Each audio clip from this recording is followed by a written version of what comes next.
Hello everyone. Unit number 3 આપણું chapter number 4 છે accounts of business purchase. Last આપણે lecture 1 માં ડિસ્કસ કરી હતી કે કોઈ કંપની કે કોઈ ફર્મ કોઈ બીજો બિઝનેસ પરચેસ કરે એ વખતે એના બુક્સમાં આ જે બિઝનેસ છે ખરીદ્યો એના હિસાબો કેવી રીતે તૈયાર કરવા એના વિશે આપણે આ ચેપ્ટરમાં ભણવાનું છે। બરાબર છે। તો સૌથી અગત્યનો ક્વેશ્ચન હતો કે કોઈ પણ બિઝનેસ જ્યારે આપણે પરચેસ કરતા હોઈએ કે સેલ કરતા હોઈએ તો વેન્ડર અને પરચેસર માટે એક મોસ્ટ ઇમ્પોર્ટન્ટ ક્વેશ્ચન છે, how to determine purchase price કઈ રીતે નક્કી કરવી। તો એના માટેના બે ઓપ્શન્સ જે હતા આપણે જોયા હતા। એક તો એવી રીતે નક્કી થાય કે એક લમસમ અમાઉન્ટ નક્કી કરી દેવામાં આવે, એક અમાઉન્ટ ફિક્સ કરી દીધી કે આટલામાં આપણે બિઝનેસ સેલ કરવો છે। બીજું જે પણ બિઝનેસ સેલ કરનાર એટલે કે જે વેન્ડર છે એ વેન્ડરની એસેટ્સ અને લાયબિલિટીઝનો ડિફરન્સ લઈએ, એટલે કે ટોટલ એસેટ આટલી છે, ટોટલ લાયબિલિટીઝ આટલી છે અને એના બિઝનેસની વેલ્યુ ફાઇન્ડ, તો એ એની પરચેસ પ્રાઇસ થઈ। આ બંને મેથડ જે હતી આપણે બંને મેથડના નામ આપણે આ પ્રમાણે આપ્યા હતા। જો આપણે એસેટ લાયબિલિટીનો ડિફરન્સ જોવો હોય તો એને કહેવાય નેટ એસેટની મેથડ, બીજું હતું કન્સિડરેશનની મેથડ। બરાબર છે। તો સૌથી પહેલાં તો આપણે જો બિઝનેસ પરચેસનો કોઈ પણ ક્વેશ્ચન સોલ્વ કરવો હશે ફ્રેન્ડ્સ, તો એ ક્વેશ્ચન માટે પહેલાં તમારે નક્કી કરવું પડશે કે કઈ મેથડ આપણે યુઝ કરવી છે, નેટ એસેટ મેથડ છે કે પરચેસ કન્સિડરેશનની મેથડ છે। તો કઈ રીતે નક્કી કરવી એના માટેને પણ આપણે હિન્ટ જોઈ હતી કે જો તમને ક્વેશ્ચનમાં પરચેસ પ્રાઇસ ક્લિયરલી આપી દીધી હોય, મતલબ પરચેસ પ્રાઇસમાં કઈ કઈ બાબતોનો સમાવેશ છે અને કેટલી કેટલી રકમ છે એ આપી દીધું હોય તો એ આપણી મેથડ થશે કન્સિડરેશન। પણ પરચેસ પ્રાઇસ ક્લિયર નથી આપી, કોઈ વસ્તુ ક્યાંક ખૂટે છે, કોઈ મિસિંગ અમાઉન્ટ છે, તો એનો મતલબ થશે નેટ એસેટ મેથડ છે। એટલે કે આપણે પરચેસ પ્રાઇસ નક્કી કરવા માટે શું ફાઇન્ડ કરવું પડશે, નેટ એસેટ। આ બંને મેથડમાં ફરક એટલો છે કે જો નેટ એસેટની મેથડ હશે તો net asset is equal two purchase price થશે, અને જો કન્સિડરેશન મેથડ હશે તો પરચેસ પ્રાઇસ આપેલી હશે અને નેટ એસેટ આપણે ફાઇન્ડ કરીશું, અને આ બંને વચ્ચેનો જે ડિફરન્સ છે એ ડિફરન્સ ગણાશે ગુડવિલ યા તો capital reserve. Step by step આપણે એની કેલ્ક્યુલેશન જોઈએ તો સૌથી પહેલું સ્ટેપ હતું આપણું કે નેટ એસેટ ફાઇન્ડ કરો, સેકન્ડ સ્ટેપ હતું આપણું પરચેસ પ્રાઇસ ફાઇન્ડ કરો, થર્ડ સ્ટેપ હતું ગુડવિલ અથવા તો કેપિટલ રિઝર્વ। કાં તો ગુડવિલ આવશે કાં તો કેપિટલ રિઝર્વ, જો કન્સિડરેશન મેથડ હશે તો આવશે, નેટ એસેટ મેથડ હશે તો। ત્યાર પછી નંબર 4 હતો જર્નલ એન્ટ્રી અને નંબર 5 હતું બેલેન્સ। આ પ્રમાણે 5 સ્ટેપમાં આપણે ક્વેશ્ચન સોલ્વ કરવાનો છે। ઓકે,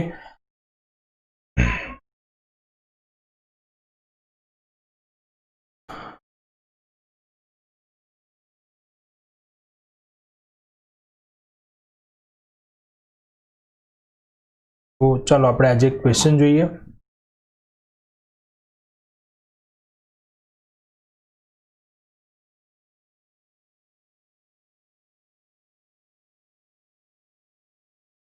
ક્વેશ્ચન નંબર છે 4, following is the balance sheet. પહેલા ક્વેશ્ચન સમજી લઈએ ખાસ। The following is the balance sheet of Mahasukh brothers as on 31 March 2016। Balance sheet of Mahasukh brothers એટલે એક પાર્ટનરશિપ ફર્મની આપણને બેલેન્સ શીટ આપી છે। કઈ રીતે ખબર પડી પાર્ટનરશિપ ફર્મ છે, તો કેપિટલ એકાઉન્ટ્સમાં બે વ્યક્તિના નામ છે, મહાસુખ એન્ડ વિજય। ત્યાર પછી વર્કમેન પ્રોફિટ શેરિંગ ફંડ આપ્યું છે, વર્કમેન કમ્પન્સેશન ફંડ છે, બેંક લોન છે, ક્રેડિટર્સ, બિલ્સ પેયેબલ। એસેટ્સમાં land, building, machinery, stock, debtors આપેલા છે, ઇન્વેસ્ટમેન્ટની માર્કેટ વેલ્યુ પણ ત્યાં આપેલી છે અને કેશ એન્ડ બેંક આપી છે। એ આપણને બેલેન્સ શીટની વિગત આપી છે। કોણ પરચેસ કરે છે બિઝનેસ અને કઈ રીતે પરચેસ કરે છે એના માટેની ઇન્ફોર્મેશન જોઈએ તો ઓન 1/4/2016 એટલે કે 1 એપ્રિલ 2016માં મહાવિજય લિમિટેડ, કંપનીનું નામ આપ્યું છે Mahavijay limited, was incorporated with an authorised capital of ₹5 lakh divided into equity shares of ₹100 each to take over the running business of the firm on the following condition। મહાવિજય નામની કંપનીની સ્થાપના કરવામાં આવે છે 1/4/2016 અને આ કંપનીની ઓથોરાઇઝ્ડ કેપિટલ 5 લાખ રૂપિયા છે, જે ડિવાઈડ થયેલી છે ઇક્વિટી શેર ₹100નો એક એવામાં, જે આ કંપની આ બિઝનેસને ટેક ઓવર કરે છે ફ્રોમ ધ ફોલોઇંગ કન્ડિશન। બરાબર છે, આ પ્રમાણેની કન્ડિશન આપેલી છે। તો અહીંયા એવું પણ બની શકે કે અહીંયા જે મહાસુખ અને વિજય જે વ્યક્તિઓ છે એ બંને વ્યક્તિઓ થઈને નવી કંપની અને પોતાનો જ બિઝનેસ એ પોતે પરચેસ કરી અને એનો એ જ બિઝનેસ રન કરે એવું પણ પોસિબલ. તો એ સમયે પણ તમે પાર્ટનરશિપ ફર્મમાંથી કંપનીમાં કન્વર્ઝન કરો છો, એ સમયે પણ તમારે એઝ અ બિઝનેસ પરચેસ કર્યો છે એ પ્રમાણે જ ટ્રાન્ઝેક્શન કરી અને બુક્સ ઓફ અકાઉન્ટ. બરાબર છે. તો ફર્સ્ટ અહીંયા કન્ડિશન છે, the value of land building as shown in the books is 10% less than the market value. Land બિલ્ડિંગની વેલ્યુ જે બુકમાં છે એ વેલ્યુ માર્કેટ વેલ્યુ કરતાં 10% ઓછી છે, તો આપણે એની માર્કેટ વેલ્યુ શોધવી પડશે. સ્ટોક છે એ ઓવર વેલ્યુ છે બાય 10%, 10%થી વધુ ગણેલો છે. Goodwill of the firm is valued at 1/2 of the total profit of last 5 years. The average profit for last 5 years was 50,000. Goodwill પણ આપી દીધી કે આટલી ગુડવિલ ગણવાની છે. કેટલી? તો કે 1/5 of total profit of last 5 years, છેલ્લા 5 વર્ષના કુલ નફાના 5મા ભાગની. અને છેલ્લા 5 વર્ષનો એવરેજ પ્રોફિટ આપી દીધો છે 50,000. 50,000 રૂપિયા છેલ્લા 5 વર્ષનો ટોટલ પ્રોફિટ છે. ઓકે. થર્ડ કન્ડિશન છે, debtors are subject to 10% bad debt reserve. બજારોમાં 10% બેડ ડેટ રિઝર્વ ગણવાની છે. ઓલરેડી આપેલી પણ છે. રીતે ગણીશું આપણે. ક્વેશ્ચન જોઈએ હમણાં, ત્યારે કેલ્ક્યુલેશનમાં જુઓ. નંબર 4 છે, the purchase consideration is to be satisfied by issuing 2,500 equity shares, ₹80 paid up at the rate of 120 and balance amount in cash. આ વિગત છે એ પરચેસ પ્રાઇસની વિગત. કંપની ધંધો ખરીદે છે તો કઈ રીતે પેમેન્ટ કરે છે? તો પેમેન્ટમાં એવું કહે છે કે 2500 ઇક્વિટી શેર આપશે, જેમાં ₹80 પેડ અપ છે, પણ એ 120 રૂપિયાના ભાવથી આપશે. હવે શેરની કિંમત તો ઉપર જ આપણને પેલી લાઈનમાં જ આપી છે કે ₹100 ફેસ વેલ્યુ છે, અહીંયા આપણને ₹80 આપે છે. એનો મતલબ કે હજુ 80 પેડ અપ કીધા છે, એનો મતલબ હજુ ₹20 ઇન્સ્ટોલમેન્ટ એક બાકી હશે. અને પ્રાઇસ કેટલી ગણે છે પાછી? 120. એટલે કે ₹80ના શેર આપણને 120માં આપે છે. તો કેપિટલથી ઉપરની રકમ જે છે એ શું ગણાશે? Security premium. મતલબ ₹80 પેડ અપ છે અને 120 એનો જો પ્રાઇસ અત્યારે ગણતી હોય કંપની, તો ₹40 શું ગણાશે? પ્રીમિયમ. ધ્યાન રાખજો ખાસ, અહીંયા ₹100 શેરની ફેસ વેલ્યુ છે અને 120માં આપે છે, એટલે 20 પ્રીમિયમ નથી ગણાતું, કારણ કે 100 ફેસ વેલ્યુ છે. અત્યારે પેડ અપ કેટલી છે? 80. તો 80 થી ઉપરની જે અમાઉન્ટ હોય એ બધી પ્રીમિયમ છે, એટલે કે ₹40. નેક્સ્ટ છે, the company has issue remaining shares to the public at ₹80 paid up. બાકીના શેર હતા એ પણ કંપની પબ્લિકમાં ઇસ્યુ કરી. Pass necessary entries in the books of the company and prepare initial balance sheet of the company. આપણે books ઓફમાં general entry પણ લખવાની છે અને કંપનીનું બેલેન્સ શીટ પણ તૈયાર કરવાનું છે, એવી આપણને. ઓકે. સૌથી પહેલા તો ક્વેશ્ચનમાં જોઈને એ ડિસાઇડ કરો કે આપણે કઈ મેથડ આપણે યુઝ કરીશું આ પરચેસ પ્રાઇસની કેલ્ક્યુલેશન માટે. તો બધી જ ઇન્ફોર્મેશન જોતા પહેલા આપણે ચેક કરવાની પરચેસ પ્રાઇસની ઇન્ફોર્મેશન. પોઈન્ટ નંબર આપ્યો હતો 4, જેમાં સૂચના આપી હતી 2500 ઇક્વિટી શેર ₹80 ભરપાઈ થયેલા છે 120ના ભાવથી, અને બાકીની રકમ રોકડેથી, cash. Remaining amount in cash. Remaining amount in cash કેટલી કેશ? ક્લિયર કીધું. ટોટલ પરચેસ પ્રાઇસ કેટલી એ પણ નથી કીધું. નહીતર જો આવું કહ્યું હોય કે ટોટલ પરચેસ પ્રાઇસ આટલી, એમાંથી આટલા રૂપિયાના શેર અને બાકીની કેશ, પણ ક્લિયર થઈ જાય. પણ અહીંયા તો આપણને ક્લિયર પરચેસ પ્રાઇસ આપેલી નથી, તો આપણે મેથડ યુઝ કરીશું નેટ એસેટ. નેટ એસેટ જે આવશે એ જ થઈ જશે એની પરચેસ પ્રાઇસ. એ પરચેસ પ્રાઇસ આપણને ક્લિયર આપી દીધી. બરાબર છે. તો સ્ટાર્ટ કરીએ.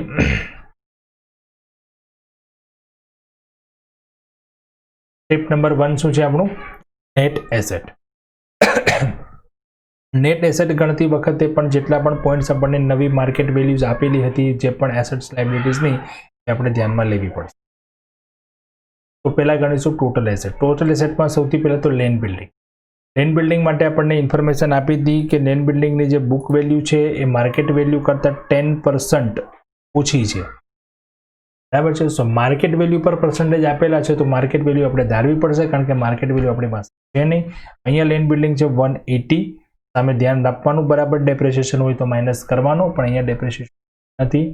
નેટ એસેટ માટેના 4 ઇમ્પોર્ટન્ટ પોઈન્ટ્સ મેં તમને લાસ્ટ લેક્ચર સમજાવ્યા હતા, ડિસ્કસ કરી હતી. એટલા પોઈન્ટ્સ ધ્યાનમાં રાખી અને આપણે પહેલો જ પોઈન્ટ આપણો હતો કે માર્કેટ વેલ્યુથી આપણે ગણતરી સોરી ઓલ્ડ ગુડવિલ ને એ બધું આપણે લેવાનું નથી. જે પણ એસેટ વેલ્યુ લઈએ આપણે એ બધી કઈ લેવાની, માર્કેટ વેલ્યુ નથી આપી તો પછી કઈ લેવાની, અહીંયા તો આપી જ છે પણ માર્કેટ વેલ્યુ આપણે ફાઇન્ડ કરવી પડશે. 180 છે બુક વેલ્યુ, જે પરથી આપણે ફાઇન્ડ કરીએ. ચલો માર્કેટ વેલ્યુ જો 100 હોય તો 10% માઇનસ કરીએ તો બુક વેલ્યુ કેટલી થઈ જાય, 90. 90 એ 100 છે તો હાઉ મચ એટ 180. લેન્ડ બિલ્ડિંગની વેલ્યુ અહીંયા લખીશું આપણે 2. સ્ટોક માટે સૂચના આપી છે કે સ્ટોકની વેલ્યુ જે છે 10% ઓવર છે, તો બુક વેલ્યુ જો 100 હોય ને 10% એડ કરે તો 100 થઈ જાય. ઓકે, હા અહીંયા ઓકે કરી દઈએ, 110 થશે ને.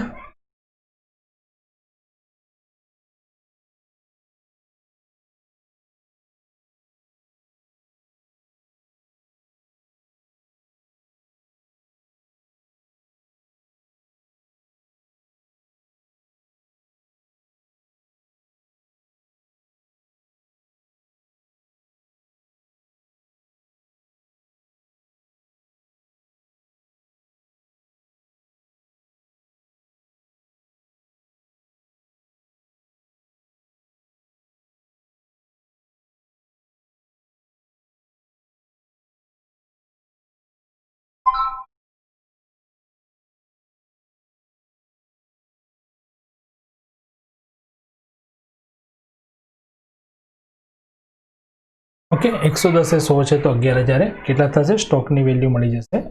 કેટલી હતી સ્ટોક, 1 ફૂલ થઈ ગઈ. સ્ટોક આપેલો છે આપણને 110,000.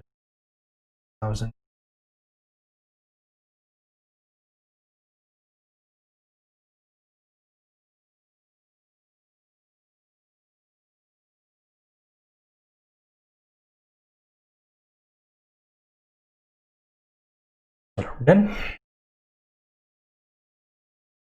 ત્યાર પછી ગુડવિલ માટે ઇન્ફોર્મેશન આપી હતી કે એવરેજ પ્રોફિટ આપ્યો છે આપણને લાસ્ટ 5 યરનો 50,000 અને ટોટલ પ્રોફિટ હોય એ ટોટલ પ્રોફિટના 1/5 જે છે એ આપણી ગુડવિલ ગણવાની છે. બરાબર છે, તો ગુડવિલ આપણે અહીંયા લઈ લઈએ, ગણી લઈએ.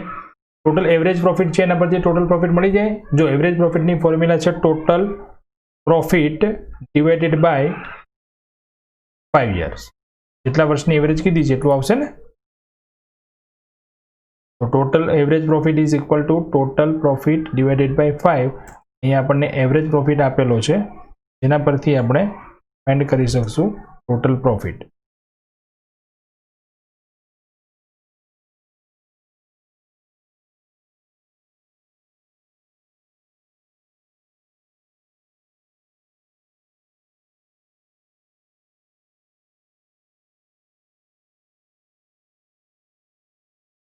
ઓકે, ટોટલ પ્રોફિટ મળશે આપણને અહીંયા 2,50,000 અને એના 1/5 કરશું તો પાછા કેટલા થઈ જશે, 50,000. સો ગુડવિલ મળશે 50,000.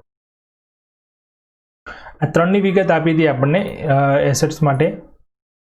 બરાબર છે, અહીંયા લેન્ડ બિલ્ડિંગ હતું, પછી સ્ટોક પણ હતું અને બીજું હતું અહીંયા ગુડવિલ અને ડેટર્સ માટે સૂચના આપી છે 10% BDR. હવે જો 10% BDR એના પર ગણશો તો અહીંયા બેલેન્સ શીટમાં જો ડેટર્સ 85 આપે છે, -5,000 બેડ ડેપ્સ કર્યા પછી 80,000 છે અને પછી BDR આપી છે. તો અહીંયા આપણે ડેટર્સ લેવાના આફ્ટર બેડ ડેપ્સ. જે અહીંયા BDR છે એ હવે ધ્યાનમાં લેવાની નહીં. 80,000 પર આપણે બેડ ડેપ્સ રિઝર્વ કરવાની 10%. અહીંયા જે કરેલી છે એ રોંગ છે, મતલબ કે આપણે નવી અત્યારે ગણવાની છે આટલી. તો બેડ ડેપ્સ ગણીશું આપણે. ડેટર્સ જે હતા 80,000 પર એના પરથી માઇનસ કરી દઈશું BDR 8,000, તો 72. બસ બાકીની એસેટ જે છે એઝ પર બુક વેલ્યુ લઈ લઈશું કારણ કે એના માટે કોઈ સૂચના નથી. તો મશીનરી 720, યસ બેંક 1,000,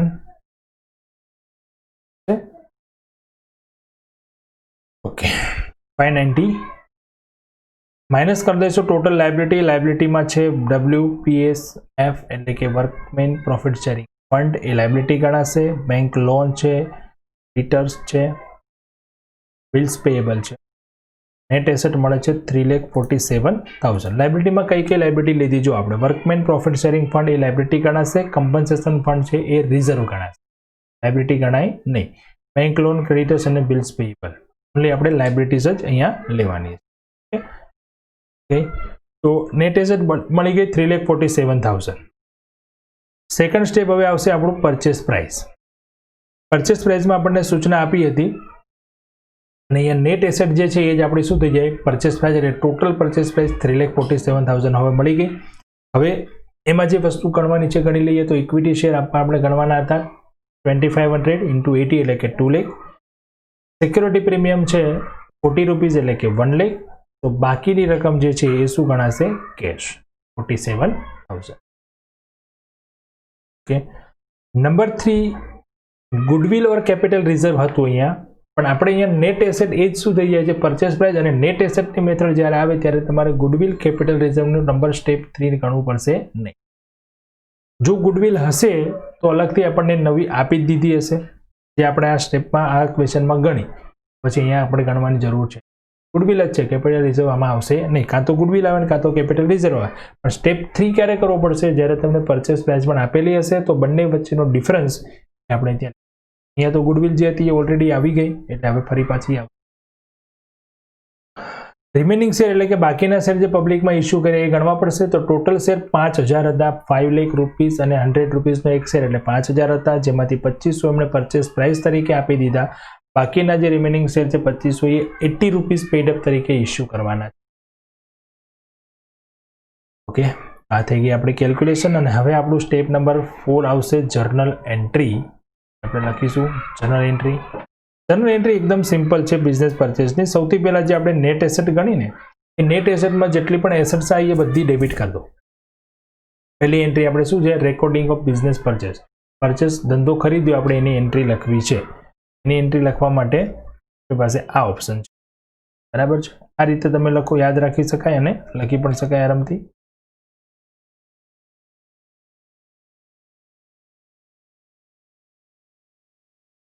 તો એન્ટ્રી લખવા માટે આપણે કેલ્ક્યુલેશન પરથી જ લખીશું, તો એન્ટ્રી પણ યાદ રહી જશે અને દરેકમાં આપણે એ મેથડ આપણે ફોલો કરીશું પછી. તો જે આપણે નેટ એસેટની કેલ્ક્યુલેશન કરી છે એ નેટ એસેટમાં જેટલી પણ એસેટ્સ આપણે ડેબિટ કરી એ બધી એસેટ્સ આપણે અહીંયા કરી દઈશું. એટલે કે એસેટની જે પણ વેલ્યુ લીધી અહીંયા આપણે land building, stock, goodwill, debtors, machinery, investment, cash આ બધું થઈ જશે ડેબિટ. તો ડેબિટ કેટલા થશે 5,90,000. પછી આ બધી વિગત છે શું થઈ જશે ક્રેડિટ. અને ટુ વેન્ડર, વેન્ડર કોણ હતું મહાસુખ બ્રધર્સ, તો એમાં 347 એટલે કે પરચેસ પ્રાઇસ થઈ જશે ક્રેડિટ. બરાબર, તો પહેલી એન્ટ્રી આપણે આ પ્રમાણે લખીશું. બિલ્ડિંગ અકાઉન્ટ ડેબિટ, બિઝનેસ છે બિલ્ડિંગ આવશે, stock account debit, bill account debit, ડેટર્સ account debit, machinery, investment account debit, cash and bank account debit, to worker profit sharing fund, to bank loan, to creditors, bills payable, to Mahasukh brothers એટલે કે vendor. ત્યાં કઈ કિંમત આવશે purchase price 3,41,000. બીજી entry હવે આપણે આ લખી શું કર્યું બિઝનેસને પરચેસ કરવા માટેનું આપણે રેકોર્ડ કર્યું, બરાબર છે. એની એન્ટ્રી કરી.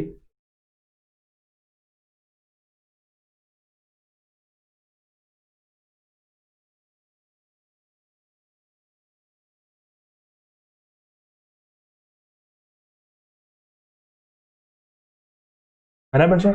હવે આપણે એન્ટ્રી કરશું બીજી આ પરચેસ પ્રાઇસ જે થઈ એનું પેમેન્ટ. તો એનું પેમેન્ટ કરવા માટે આપણે પરચેસ પ્રાઇસની કેલ્ક્યુલેશન જોવાની. પરચેસ પ્રાઇસની કેલ્ક્યુલેશનમાં પરચેસ પ્રાઇસમાં શું આપ્યું વેન્ડર છે હવે અહીંયા ડેબિટ થશે, મહાસુખ બ્રધર્સ ડેબિટ થશે, અને જે પણ પરચેસ પ્રાઇસમાં જે આપ્યું છે આપણે ઇક્વિટી શેર, પ્રીમિયમ, કેશ એ બધું થઈ જશે ક્રેડિટ. એન્ટ્રી તો સિમ્પલ થઈ ગઈ. બીજી એન્ટ્રી આપણે એ પ્રમાણે કરી દઈશું. મહાસુખ બ્રધર્સ અકાઉન્ટ ડેબિટ 3,47,000, જેમાં આપણે ઇક્વિટી શેર આપ્યા 2 લાખ, પ્રીમિયમ આપ્યું 1 લાખ, કેશ છે 47. બે એન્ટ્રી દરેકમાં આવશે. આ સિવાયની બીજી 3 એન્ટ્રી જે હતી અધર ટ્રાન્ઝેક્શનની, ત્યાં અધર ટ્રાન્ઝેક્શનમાં શું આવે તો preliminary expense paid by company, liquidation of vendor company is paid by purchasing company, and third number હતું રિમેનિંગ સેલ્સ. તો આમાં આપણને પ્રિલિમિનરી અને લિક્વિડેશન એક્સપેન્સની કોઈ ઇન્ફોર્મેશન નથી, ખાલી રિમેનિંગ શેરની સૂચના છે તો રિમેનિંગ શેર ઇસ્યુ કરવા માટેની એન્ટ્રી કરી દઈએ. અને 80 રૂપીસ પેડ અપમાં જ કીધું છે ને 80 રૂપીસમાં જ ઇસ્યુ કર્યા છે તો એમાં કોઈ પ્રીમિયમ છે તો એન્ટ્રી કરી દઈએ. Bank account debit 2 lakh two equity share capital 2500 share 80 રૂપિયાનો એક શેર બહાર પાડ્યો 2 લાખ. એન્ટ્રી થઈ ગઈ કમ્પ્લીટ. ઓકે, હવે એન્ટ્રી થઈ ગયા પછી હવે તૈયાર કરશું આપણે એની બેલેન્સ શીટ. બેલેન્સ શીટ તૈયાર કરવા માટે બેલેન્સ શીટના ફોર્મેટ પ્રમાણે જઈશું. હવે અહીંયા જસ્ટ આપણે જર્નલ એન્ટ્રીસ જ જોવાની, એના પરથી જ આપણે બેલેન્સ શીટ તૈયાર કરશું. કઈ રીતે ધ્યાનથી સમજજો. ફર્સ્ટ પાર્ટ શું આવે છે આપણો? Equity and liabilities Mahavijay limited balance sheet S1/1/16 કંપનીના નામ સાથે ડેટ સાથે હેડિંગ લખવાનું. ઇક્વિટી એન્ડ લાયબિલિટીઝમાં આપણું હેડિંગ શું છે? Share holder fund. એમાં શું છે? Share capital. હવે શેર કેપિટલ આપણી પાસે અહીંયા કઈ છે તો એન્ટ્રીમાં જતા રહો. એન્ટ્રીમાં આપણે જોવાનું છે ક્રેડિટ સાઇડ. ફર્સ્ટમાં અહીંયા જો કંઈ કેપિટલ નથી, અહીંયા છે 2 લાખ એન્ડ 2 લાખ. કેટલા થઈ ગયા? 4 લાખ. અહીંયા ટિક કરી દેવાનું અને ત્યાં આપણે લખી દેવાનું કે આપણી બેલેન્સ શીટમાં આપણી શેર કેપિટલ થઈ જશે ઇક્વિટી શેર કેપિટલ 4. બરાબર છે. ત્યાર પછી શું આવે છે હેડિંગ આપણું? Reserve and surplus. 80 rupees paid up છે આપણે લખી દઈએ ત્યાં. રિઝર્વ એન્ડ સરપ્લસ, તો રિઝર્વ એન્ડ સરપ્લસમાં હવે આપણે ક્રેડિટ શેર જોઈએ. રિઝર્વ એન્ડ સરપ્લસમાં શું આવે? જનરલ રિઝર્વ આવે, કેપિટલ રિઝર્વ આવે. એવી અહીંયા કોઈ જનરલ રિઝર્વ તો આપણે લીધી ના હોય તો એ આવશે નહીં. કેપિટલ રિઝર્વ જો નવી ક્રિએટ થઈ હોય તો આવે તો એ પણ નથી અહીંયા. તો શું છે? Security premium. પ્રીમિયમ આવશે 1 લાખ રૂપીસ, એ રિઝર્વ ગણાશે. પ્રીમિયમ આવશે. જે પણ એન્ટ્રીમાં અહીંયા લખો ને બેલેન્સ શીટમાં ત્યાં ટિક કરી દો. બરાબર છે? એ પ્રમાણે 1 લાખ. ત્યાર પછીનું હેડિંગ આપણું શું છે તો કે નોન કરંટ લાયબિલિટીઝ. નોન કરંટમાં શું આવે છે? Long term borrowings. તો હજુ આપણે બેલેન્સ શીટમાં એન્ટ્રીમાં જઈએ, ક્રેડિટ સાઇડ જોઈએ. બેંક લોન છે એ લોંગ ટર્મ લાયબિલિટી ગણાશે. બરાબર છે? બીજું કંઈ કોઈ લાયબિલિટી ક્રેડિટ છે બેંક લોન લખી દો અહીંયા 2 લાખ. ત્યાર પછી કરંટ લાયબિલિટી. કરંટ લાયબિલિટીમાં શું આવે છે? ટ્રેડ પેયેબલ. ટ્રેડ પેયેબલમાં શું આવે? ક્રેડિટર્સ અને બિલ્સ પેયેબલ. તો અહીંયા છે ને ક્રેડિટર્સ અને બિલ્સ પેયેબલ આ બંને લખી દઈશું ત્યાં. Creditors and bills payable. બરાબર છે? જેટલી વિગત આપણે અહીંયા આવી તમે જો આ પ્રમાણે ટિક કરતા જશો ને તમને જલ્દી ક્લિયર થશે. એ વિગત આવી ગઈ. બેંક આવી ગયું, ક્રેડિટર્સ આવી ગયું, આવી ગયું, શેર કેપિટલ આવી ગયું, આટલી વિગતોને આપણે બેલેન્સ શીટમાં સમાવેશ કરી દીધો. તો જો ક્રેડિટ સાઇડમાં હવે બધી વિગત આવી ગઈ. બાકી શું વધ્યું? વર્કર પ્રોફિટ શેરિંગ ફંડ જે આવશે કરંટ લાયબિલિટીમાં. આગળના હેડિંગમાં જઈએ, અધર કરંટ લાયબિલિટીમાં લખી દઈએ વર્કમેન પ્રોફિટ શેરિંગ ફંડ 10,000. બરાબર છે? પણ ટિક કરી દઈએ. તો ક્રેડિટ સાઇડની બધી વિગત આવી ગઈ. હવે અહીંયા જો આ મહાસુખ બ્રધર્સ અહીંયા થાય છે ક્રેડિટ અને અહીંયા થાય છે ડેબિટ, તો એ ક્યાંય બેલેન્સ શીટમાં આવશે. તો ક્રેડિટ સાઇડ બધી વિગત આવી ગઈ. વિધાઉટ કેશ, કેશ સિવાય કેશ તો ડેબિટ સાઇડ આવશે. તો હવે આપણે તૈયાર કરશું એસેટ સાઇડ. એસેટ્સમાં ફર્સ્ટ આવશે આપણું નોન કરંટ એસેટ, જેમાં ફિક્સ એસેટ. ફિક્સ એસેટ્સમાં આવશે ઇન્ટેન્જિબલ. ઇન્ટેન્જિબલમાં અહીંયા ગુડવિલ છે તો ગુડવિલ લખી દઈશું. ટેન્જિબલમાં ઇન બિલ્ડિંગ છે, મશીનરી. બરાબર, જે આપણે ડેબિટ કરી જ છે અહીંયા. તો હવે ડેબિટ સાઇડ જોવાની, તો એમાં પણ આપણે ટિક કરતા જઈએ. ઇન બિલ્ડિંગ આવી ગયું. સ્ટોક ડેટર્સ મશીનરી છે એ પણ આવી ગયું. સ્ટોક ડેટર્સ ની બધી જે એસેટ છે બધી સેમ આવશે, કરંટ એસેટમાં એમાં આવશે. તો હવે એમાં જોઈશું આપણે આગળ. કરંટ એસેટમાં ટ્રેડ રિસીવેબલમાં ડેટર્સ અને બિલ્સ, ઇન્વેન્ટરી એટલે કે stock, cash and cash equivalent. Okay, cash and cash equivalent હવે આપણે જોવું પડશે થોડું. ફરી પાછા એન્ટ્રીમાં આવી જઈએ. ચલો હવે જો કઈ કઈ વિગત આવી ગઈ. અહીંયા આપણે ડેટર્સ આવી ગયું, ઇન્વેન્ટરીમાં સ્ટોક પણ આવી ગયો. બરાબર છે? ઇન્વેસ્ટમેન્ટ પણ આવી ગયા. હવે તમે ચેક કરશો ને તો અહીંયા જો કેશ બેંક સિવાય બીજું કંઈ વધ્યું જ નહીં. બાકી બધું ટિક માર્ક થઈ ગયું, મતલબ બધું બેલેન્સ શીટમાં એનો સમાવેશ થઈ ગયો. બરાબર છે? તો હવે શું કરીશું? અહીંયા આપણે ચેક કરીશું કેશ બેંકનું બેલેન્સ કઈ રીતે. તો પહેલા ડેબિટ. ડેબિટ સાઇડ કેટલા છે? ડેબિટ સાઇડ છે અહીંયા 2 લાખ. પછી ક્યાંય ડેબિટ છે નહીં. તો ક્રેડિટ જે છે એમાંથી આપણે માઇનસ કરી દઈશું. ક્રેડિટમાં સોરી અહીંયા છે ને ડેબિટ, તો 2,10,000 એમાંથી માઇનસ કરી દઈશું 47,000. બરાબર છે. ક્રેડિટ થયા માઇનસ, ડેબિટ થયા પ્લસ. તો એ પ્રમાણે આપણને મળશે કેશનું બેલેન્સ અહીંયા 1,60,000. ટોટલ કરી દઈશું તો ટોટલ મળી જશે બેલેન્સ શીટનું 7,45,000. લાયબિલિટી સાઇડ પણ ટોટલ જોઈ લઈએ. ટોટલ મળી જાય છે 7,45,000. તો આ પ્રમાણે નવી કંપનીની આપણે ફર્સ્ટ બેલેન્સ શીટ તૈયાર. સ્ટેપ બાય સ્ટેપ જશો, એકદમ ઇઝી છે. 1 by 1 સ્ટેપ કરવાના છે આપણે. Step 1, step 2, step 3, step 4. Method બહુ જ ઇઝી છે. આ પ્રમાણે ફોલો કરીને આપણે કંપનીના બિઝનેસ પરચેસના આપણે તૈયાર કરી શકીએ. અગત્યનો પોઈન્ટ જે છે, અગત્યની કેલ્ક્યુલેશન જે છે એ છે નેટ એસેટ અને પરચેસ પ્રાઇસની. આ બંને કેલ્ક્યુલેશન જો ઇઝીલી તમે કરી શકો, ધ્યાનથી સમજીને કરી શકશો, આગળના બધા સ્ટેપ તો બધામાં કોમન છે. નેટ એસેટની કેલ્ક્યુલેશન પરથી ફર્સ્ટ એન્ટ્રી લખાઈ જાય છે, પરચેસ પ્રાઇસની કેલ્ક્યુલેશન પરથી સેકન્ડ એન્ટ્રી લખાઈ જાય છે. બરાબર છે. અને પછી ટોટલ આપણે એ બંને એન્ટ્રી અને અધર ટ્રાન્ઝેક્શન હોય તો એની એન્ટ્રી અને જનરલ એન્ટ્રી પરથી શું તૈયાર કરી દેવાનું છે. ઓકે, તો આ ક્વેશ્ચન આપણે કર્યું એની પ્રેક્ટિસ કરી લો, મેથડ બરાબર સમજી લો, એકવાર ફરીવાર રીડિંગ કરી લેજો ધ્યાનથી. અને નેક્સ્ટ લેક્ચરમાં હવે આપણે આના નેક્સ્ટ એડવાન્સ ક્વેશ્ચન જોઈશું. બરાબર છે. ચલો ફ્રેન્ડ્સ, આની પ્રેક્ટિસ કરો. અગાઉ આ ક્વેશ્ચન આપણે next lecture. Thank you and good bye.